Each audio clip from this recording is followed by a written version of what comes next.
കർണാടകയുടെ പൊതുചിത്രം തന്നെ പരിശോധിക്കാം. കർണാടകയിലെ ആ ദുരന്തത്തിന് ശേഷം മലയാളം, കേരളം, ആ വീട്ടുകാർ എല്ലാവരും കാത്തിരിക്കുകയാണ്. പക്ഷേ ആ ദുരന്തത്തിന് ഇതുവരെ അറുതി ഉണ്ടാവുന്നില്ല. അവിടുത്തെ സാഹചര്യങ്ങൾക്ക് ഒരു മാറ്റവും ഉണ്ടായിട്ടില്ല. കേരളം പ്രതീക്ഷയോടെ കാത്തിരുന്നെങ്കിൽ കൂടിയും ആ കാണാതായിട്ട് ഇന്ന് 8 ദിവസമാണ്. കരയിൽ ലോറിയില്ല എന്ന് സൈന്യം വ്യക്തമാക്കിയ സാഹചര്യത്തിൽ പുഴയിലാണ് ഇന്നത്തെ തെരച്ചിൽ നടക്കുന്നത്. പുഴയിൽ നിന്നും സിഗ്നൽ ലഭിച്ച ഇടം കേന്ദ്രീകരിച്ചുകൊണ്ടുള്ള പരിശോധനയാണ് ആ മേഖലകളിൽ നടക്കുന്നത്. എന്തായാലും ഇനി വരുന്ന മണിക്കൂറുകൾ നിർണായകമാണ്. കാരണം പുഴയിലെ തിരച്ചിൽ അത് വേഗത്തിൽ പോകും. ഒരുപക്ഷെ ലോറി കണ്ടെത്തുന്നതിനും അപ്പുറം മറ്റ് ആളുകളെ കണ്ടെത്താനുള്ള ശ്രമമാവും ഉണ്ടാവുക. മണ്ണ് മൂടപ്പെട്ടു പോയിട്ടുണ്ടെങ്കിൽ അവിടെ ഡ്രഡ്ജിംഗ് അടക്കമുള്ള നടപടികൾ വേണ്ടിവരും എന്നാണ് സംശയിക്കുന്നത്. എന്തായാലും അവിടുത്തെ സാഹചര്യം നിർണായകമായി തന്നെ മാറുന്നു. KV ബൈജു ഉണ്ട്, ഒപ്പം തന്നെ വിനേഷ് കുമാർ കോഴിക്കോടുമുണ്ട്. ബൈജു, നമ്മൾ ഇന്ന് 8ാം ദിവസമാണ് കാത്തു നിൽക്കുന്നത്. നമുക്ക് പുരോഗതി ഒന്നുമില്ല. പുഴയിലെ തിരച്ചിൽ ആ നടപടി ഇപ്പോൾ നേവിയുടെ നേതൃത്വത്തിൽ തന്നെയാണോ നടക്കുന്നത്? ബൈജു,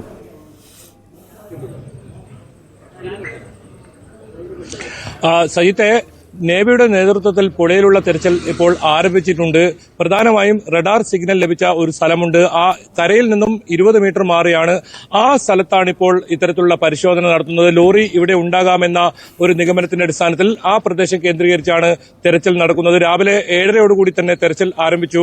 നേവിക്കൊപ്പം തന്നെ നേരത്തെ ഉണ്ടായ സംസ്ഥാന ദുരന്ത നിവാരണ, അതുപോലെ തന്നെ ദേശീയ തലത്തിലുള്ള നേരത്തെ ഉണ്ടായിരുന്ന എല്ലാ സംവിധാനങ്ങളും ഇപ്പോഴും അവിടെ പ്രവർത്തിക്കുന്നുണ്ട്. ഇതിൽ കരയിൽ നിന്നുള്ള തെരച്ചിൽ ഇപ്പോൾ താൽക്കാലികമായെങ്കിലും അവസാനിപ്പിച്ചിട്ടുണ്ട്. പ്രധാനമായും സൈന്യം കരയിൽ ലോറി ഇല്ല എന്നൊരു സ്ഥിരീകരണം കൂടി നൽകിയതോടുകൂടിയാണ് പുഴയിലേക്ക് കേന്ദ്രീകരിച്ച് അന്വേഷണം ഇത്തരത്തിൽ തെരച്ചിൽ ആരംഭിച്ചത്. എന്തായാലും ഇതിനിടയിൽ ഒരു മൃതദേഹം ഇപ്പോൾ കിട്ടിയിരിക്കുന്നു. ഒരു സ്ത്രീയുടെ മൃതദേഹമാണ് ഇത്തരത്തിൽ കിട്ടിയത്. ആദ്യം തന്നെ ഈ സ്ത്രീയെ ഒഴുക്കിൽപ്പെട്ട് കാണാതായ വിവരം പോലീസിൽ പരാതിയായി വന്നിരുന്നു. നാട്ടുകാരാണ് ഇത് ഒഴുക്കിൽപ്പെട്ടു പോകുന്നത് കണ്ടത്. അതുകൊണ്ട് തന്നെ അവരുടെ മൃതദേഹം ലഭിച്ചിട്ടുണ്ട്. അഴുകിയ നിലയിലാണ് അവർ മൃതദേഹം കിട്ടിയത്. ഇനി ഏതായാലും അർജുനെയും ഒപ്പം മറ്റ് 2 പേരുടെയും മൃതദേഹമാണ് രണ്ടുപേരും കൂടി കുറിച്ചുള്ള വിവരങ്ങളാണ് ഇനി അറിയേണ്ടത്. എന്തായാലും അർജുൻ ഈ ലോറിക്കകത്ത് തന്നെ ഉണ്ടാകും എന്ന ഒരു പ്രതീക്ഷയിൽ തന്നെയാണ് ഈ രക്ഷാപ്രവർത്തനം മുന്നോട്ട് പോകുന്നത്. അതിനിടയിൽ തന്നെ നേരത്തെ കഴിഞ്ഞ ദിവസങ്ങളിലെല്ലാം ഇവിടെ രക്ഷാപ്രവർത്തനത്തിൽ മുഴുകിയ ഈ കേരളത്തിൽ നിന്ന് ഉൾപ്പെടെ വന്ന രഞ്ജിത്ത് ഉൾപ്പെടെയുള്ള ആളുകളെല്ലാം അവിടെ നിന്നും പുറത്ത് ഈ ഞാനിപ്പോൾ നിൽക്കുന്ന 3 കിലോമീറ്റർ മാറി നിൽക്കുന്ന ഈ സ്ഥലത്തേക്ക് മാറ്റിയിട്ടുണ്ട്. ആരെയും തന്നെ അങ്ങോട്ടേക്ക് പ്രവേശിപ്പിക്കുന്നില്ല. പൂർണ്ണമായും ഈ സംസ്ഥാന സർക്കാരിന്റെ സംവിധാനങ്ങൾ, ഒപ്പം ഈ നാവിക സേനയുടെ സംവിധാനങ്ങൾ മാത്രമാണ് ഇപ്പോൾ അവിടെ പ്രവർത്തിക്കുന്നത്.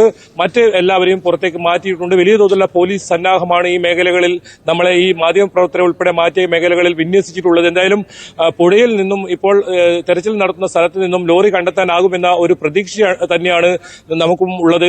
അർജുന്റെ ബന്ധുക്കളും സുഹൃത്തുക്കളും അതുപോലെ തന്നെ നിരവധി പേരാണ് ഇത്തരത്തിൽ ഇവിടെ രക്ഷാപ്രവർത്തനം നടത്താൻ വേണ്ടി എത്തിയിരിക്കുന്നത്. പക്ഷെ അവർക്ക് ആർക്കും രക്ഷാപ്രവർത്തനത്തിന്റെ സംയുക്ത പോലും എത്താൻ പറ്റുന്നില്ല. പ്രത്യേകിച്ച് ബന്ധുക്കളെ പോലും വിടാത്തൊരു സാഹചര്യമുണ്ട്. എന്തായാലും തിരച്ചിൽ നടക്കുന്നുണ്ട്. തിരച്ചിൽ ഊർജിതമായി തന്നെ നടക്കുന്നുണ്ട്.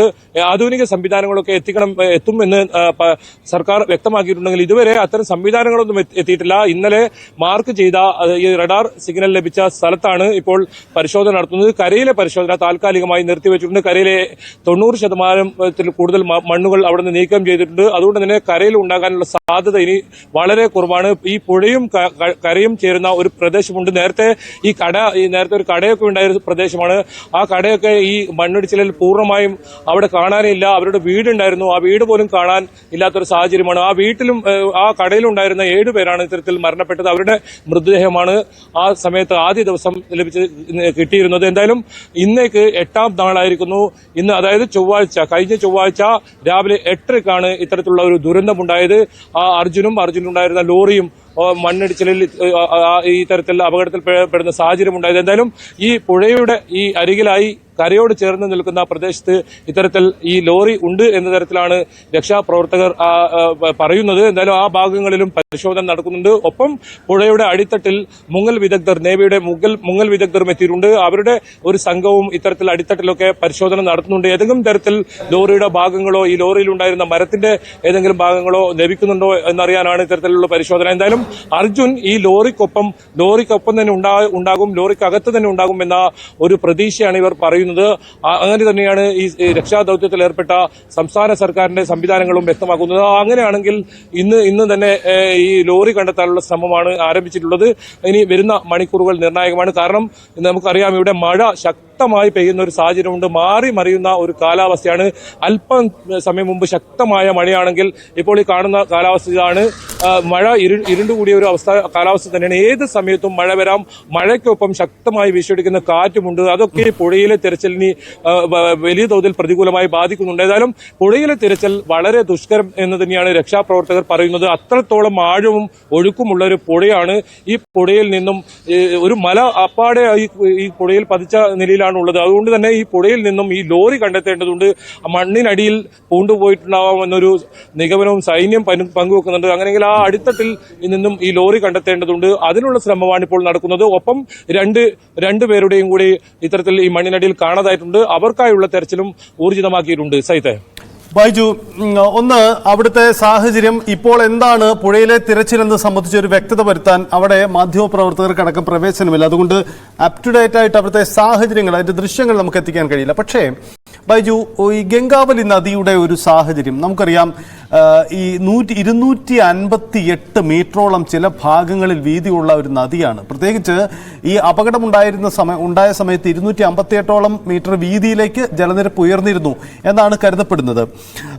അങ്ങനെയുള്ള ഒരു സ്ഥലത്തേക്ക് സ്വാഭാവികമായും ലോറിയോ അല്ലെങ്കിൽ മനുഷ്യനോ തെറിച്ചു വീണാൽ അത് പിന്നെ എന്ത് സംഭവിക്കുമെന്ന സാഹചര്യം അത് ചിന്തിക്കാൻ കഴിയില്ല. കാരണം പലതരത്തിൽ സാധ്യതകളുണ്ട്. ഒന്ന്, പുഴയിലേക്ക് വീണ മണ്ണിനടിയിൽപ്പെട്ടു പോകാം, അല്ലെങ്കിൽ ഒഴുകിപ്പോകാനുള്ള സാധ്യതയുണ്ട്. ഈ ഗംഗാവലി നദി ഈ പറഞ്ഞ പ്രദേശത്ത് നിന്നും എത്ര ദൂരം കൂടി സഞ്ചരിച്ചാണ് കടലിലേക്ക് എത്തുന്നത്? അങ്ങനെ ഒഴുകിപ്പോവുകയാണെങ്കിൽ അതിന്റെ ഒരു സാധ്യത അങ്ങനെയൊക്കെ വിലയിരുത്തപ്പെടുന്നുണ്ടോ ബൈജു അവിടുത്തെ ഒരു സാഹചര്യം?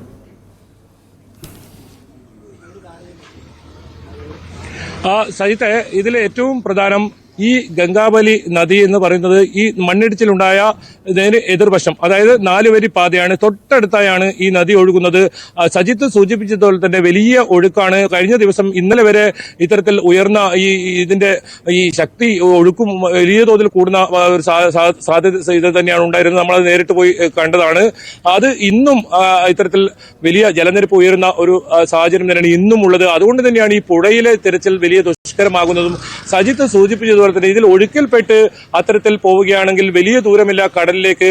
കാർവാർ ഉൾപ്പെടെയുള്ള ഹണി ബീച്ചാണ് ഇതിന് തൊട്ടടുത്തുള്ളത്. ഏതാനും മീറ്ററുകൾക്കപ്പുറം പോയാൽ വലിയ കടലാണ്. പക്ഷേ അത്തരത്തിൽ കടലിലേക്കോ അല്ലെങ്കിൽ പുഴയുടെ മറ്റു ഭാഗങ്ങളിലേക്കോ ഒഴുക്കിൽ പെട്ടിട്ടില്ല എന്ന് ഈ നാവികസേന നേരത്തെ തന്നെ സ്ഥിരീകരിച്ചിരുന്നു. അങ്ങനെയാണെങ്കിൽ ഈ ലോറി ശക്തമായ മണ്ണിടിച്ചിൽ ലോറി അതിനൊപ്പം ഈ പുഴയിൽ ഇപ്പോൾ മണ്ണ് കൂടിക്കിടക്കുന്ന സ്ഥലത്തേക്ക് പൂണ്ടുപോയി ഇരിക്കാനാണ് സാധ്യത എന്നാണ് സൈന്യവും അവരുടെ പരിശോധനയിൽ വിലയിരുത്തുന്നത്. ആ സ്ഥലത്ത് കേന്ദ്രീകരിച്ചാണ് ആ പുഴയെ ഞാൻ നേരത്തെ സൂചിപ്പിച്ചതുപോലെ പുഴയ്ക്ക് തൊട്ട് താഴെയായി വലിയ തോതിൽ മൺകൂന രൂപപ്പെട്ടിട്ടുണ്ട്. അത് ഈ മണ്ണിടിച്ചിലിൽ ഉണ്ടായത് മാത്രമല്ല, റോഡിൽ ഉണ്ടായിരുന്ന കല്ലും മണ്ണും ഒക്കെ ഈ സമയങ്ങളിൽ ഈ പുഴയുടെ ഈ അരികിലേക്കാണ് ഇവർ മാറ്റി നീക്കിയിരുന്നത്. അതും ഒരു പക്ഷേ ഈ അർജുൻ ഉണ്ടാകും എന്ന് പറയുന്ന ഈ വാഹനത്തിന്റെ മുകളിലേക്ക് ആ മൺകൂന കൂടി വന്ന് പതിച്ചിട്ടുണ്ട്. അതുകൂടി മാറ്റേണ്ടതുണ്ട്. പക്ഷേ ഇതിൽ ഏറ്റവും പ്രധാനം യഥാർത്ഥ സ്ഥലം എവിടെയാണെന്ന് കണ്ടെത്തുക. അത് കണ്ടെത്തിയതിനു ശേഷം ആ സ്ഥലത്ത് മാത്രം രക്ഷാപ്രവർത്തനം നടത്തുക. അതാണ് പ്രായോഗികം. വളരെ വേഗത്തിൽ അർജുനിലേക്ക് എത്താൻ സാധിക്കുക. കഴിഞ്ഞ ദിവസങ്ങളിലെല്ലാം തന്നെ നമ്മൾ ഈ റിപ്പോർട്ട് ചെയ്ത പ്രകാരം എന്തായാലും 8 നാളായിരിക്കുന്നു ഈ കരയിലെ തെരച്ചിൽ പൂർത്തിയാകാൻ. 7 നാൾ വേണ്ടി വന്നു. ഇനി എത്രത്തോളം സമയമെടുക്കും അത് തന്നെയാണ് ഓരോ മണിക്കൂറും വിലപ്പെട്ടതാണ്. കാരണം കാലാവസ്ഥ ശക്തമായ മഴയ്ക്ക് സാധ്യതയുണ്ട്. ഇനി വരും സമയങ്ങളിൽ മഴ വരാൻ സാധ്യതയുണ്ട്. അതുകൊണ്ട് തന്നെ പുഴയിലെ തെരച്ചിൽ വലിയ ദുഷ്കരമാവുന്ന ഒരു സാഹചര്യമാണ് നമുക്ക് ഇവിടുന്ന് കാണാൻ സാധിക്കുന്നത്. സൈത്തെ, അതായത് പുഴയിലെ തെരച്ചിൽ അങ്ങേയറ്റം ദുഷ്കരമാണ്. കാരണം ജലനിരപ്പ് ഉയരുന്നു എന്നതാണ് സാഹചര്യം. ഒപ്പം തന്നെ ഈ മണ്ണ് മൂടപ്പെട്ട സാഹചര്യം ആയതുകൊണ്ട് തന്നെ അവിടെ ഡ്രഡ്ജിങ് ഒരു പക്ഷേ വേണ്ടി വന്നേക്കും. ഡ്രഡ്ജിങ് എങ്ങനെയെങ്കിൽ നിലവിൽ അവിടെയുള്ള സാങ്കേതിക വിദ്യ ഉപയോഗിച്ച് ആ പരിശോധന സാധ്യമല്ല. പകരം പുതിയ സംവിധാനങ്ങൾ ഒരു പക്ഷേ കൊണ്ടുവരേണ്ടി വന്നേക്കാം. അത്തരം സാഹചര്യങ്ങളിലേക്ക് പോകുന്നു. ഇതാ ദൃശ്യങ്ങൾ കാണുന്നത് പോലെ നോക്കൂ. ഗംഗാവലി പുഴ എത്ര കണ്ട് വലിയ ആണ് എന്ന് ആലോചിക്കുക. അതായത് മല ഒരു ഭാഗത്തുനിന്ന് ഇടിഞ്ഞു വന്ന് പുഴയിലേക്ക് വീണ പുഴ നികത്തപ്പെടുമ്പോൾ മറുകരയിലേക്ക് വെള്ളം പോയി അവിടുത്തെ വീടുകൾ തകർക്കപ്പെടും. തകർക്കപ്പെടുന്ന സാഹചര്യം ഉണ്ടായി. നിരവധി വീടുകളാണ് അങ്ങനെ അവിടെ തകർന്നു പോയത്.